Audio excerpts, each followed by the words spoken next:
ഈ ജീവിതം നമ്മെ പഠിപ്പിക്കുന്നൊരു പാഠമുണ്ട്. നമ്മൾ പരാജയപ്പെട്ടാൽ എന്തു ചെയ്യും എന്ന ചോദ്യത്തിന് പണ്ട് ഫിഡൽ കാസ്ട്രോ നൽകിയൊരു മറുപടിയുണ്ട്.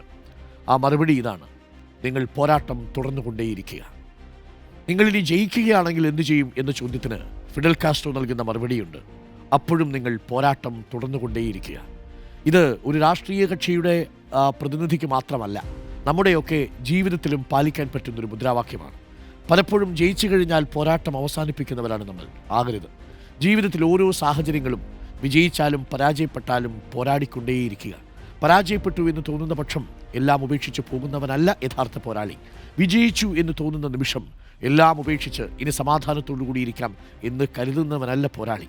സ്വയം പൊരുതിക്കൊണ്ടേയിരിക്കുക, മെച്ചപ്പെടാൻ നോക്കിക്കൊണ്ടേയിരിക്കുക. പ്രിയപ്പെട്ട പ്രേക്ഷകരെ, നെപ്പോളിയൻ പറഞ്ഞിട്ടുണ്ട്, ഞാൻ എൻ്റെ വിശ്രമം എന്ന് പറയുന്നത് ചേഞ്ച് ഓഫ് വർക്ക് ആണ്. ഞാൻ ചെയ്തുകൊണ്ടിരിക്കുന്ന ജോലി മറ്റൊരു ജോലിയിലേക്ക് മാറുമ്പോൾ ഞാൻ വിശ്രമം അനുഭവിക്കുന്നു എന്നാണ് നെപ്പോളിയൻ പറഞ്ഞത്.